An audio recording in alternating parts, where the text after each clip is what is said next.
da on vas voli i da želi da bude sa vama, samo ne zna kako da vam to kaže.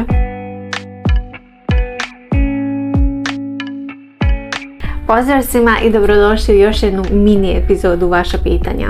Danas odgovaramo na jedno pitanje koje glasi: Pozdrav, bila sam sa jednim momkom, zabavljali smo se dugo, ali nismo bili u vezi. Pisao mi je samo vikendom ili kad smo bili na proslavama. Rekao mi je da želi da se vidimo, da pričamo, ali na kraju nije zvao. Čula sam da se viđao i sa drugom devojkom. Ne mogu da ga zaboravim, stalno mi je u glavi. Sada imam verenika, ali on mi je stalno u glavi. Znam da to nije dobro i da verovatno ne želi da bude sa mnom, mada je pričao da jedino mene žali u životu. Ne znam kako da ga izbacim iz glave i da kažem sebi da nije prava osoba za mene, jer ponekad vidim i čujem da mu je žao. Imam osjećaj da još ima nade, ali su nam se putevi razišli. Hvala unapred, draga. Hvala i vama na pitanju.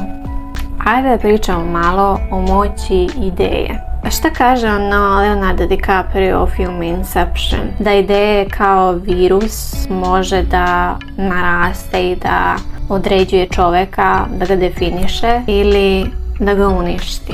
Ideja koju mi ponavljamo sebi svaki dan, koja može da preraste u uverenje. Ideja da jedna osoba je prava za nas i ni sa kim drugim neće biti to ili neće biti isto, da je ta osoba rješenje za sve što mi osjećamo ili ne osjećamo. Da kada napokon budemo bili sa tom osobom, mi ćemo biti srećni i zadovoljni do kraja našeg života. Ideja o pravoj osobi, samo u pogrešno vreme. Po onome što ste napisali, čini mi se da vi želite da verujete u to, da on vas voli i da želi da bude sa vama, samo ne zna kako da vam to kaže, da možda misli da ste srećni sa verenikom pa ne želi da se meša. On se bori sa svojim emocijama, da se bori sa sobom. Sve ovo što sam rekla se dešava u romantičnim komedijama, gdje na kraju ljudi se nađu i budu bili zajedno i srećni u tom trenutku. I onda kraj filma. A šta se dešava posle te zadnje scene? Ljubav sa razumevanjem, ljubav bez nesigurnosti, ljubav koja traje do kraja našeg života, jer je ta osoba prava osoba za nas. Čini mi se da imate možda nerealistična očekivanja o tome šta bi moglo da se desi ako biste bili zajedno i o tome šta je zapravo ljubav. Verujem da ste imali i da još uvijek imate osjećanja prema njemu, ali pitam se da li su ta osjećanja zaista prema njemu ili prema ideji o tome šta bi moglo da bude kad biste bili zajedno. Pred vama sastoji jedan izbor ili odluka, ali pre nego što je donesete, mislim da je korisno da znate kako funkcioniše želja i uverenje. Ponekad ono što mi snažno želimo nije nešto što je najbolje za nas, nego je to nadoknada za nešto drugo. Često za neku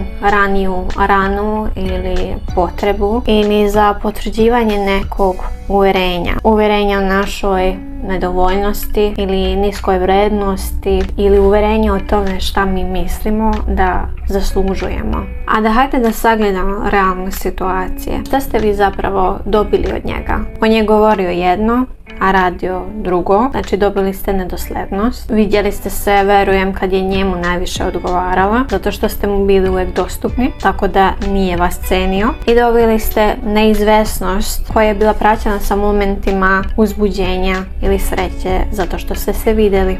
Mi često takva osjećanja miješamo sa ljubavlju. To jest, mi često imamo osjećanja prema toj iluziji koju smo kreirali o potencijalu te osobe ili o potencijalu veze.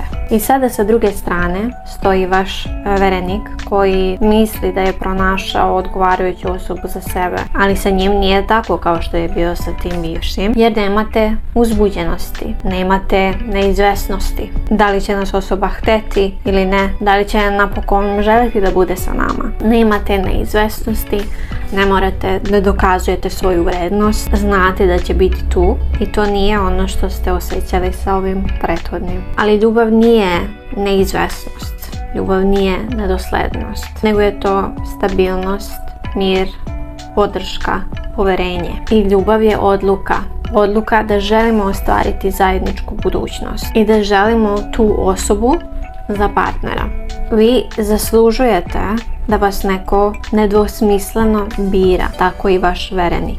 Mi često ne možemo nešto pustiti zato što smo vezali određenu ideju za njega. Možda vam je teško da ga pustite zato što deo vas i dalje pokušava da dokaže nešto sebi, neku ideju ili uverenje.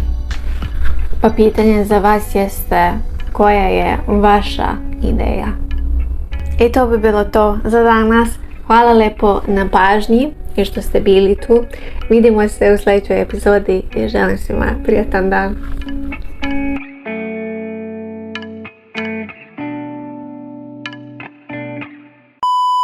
Možda i on pokušava sebi da dokaže neko uverenje ili ideju da može da vas ima, da može da ima bilo koga. Ali šta se dešava posle te zadnje sestre?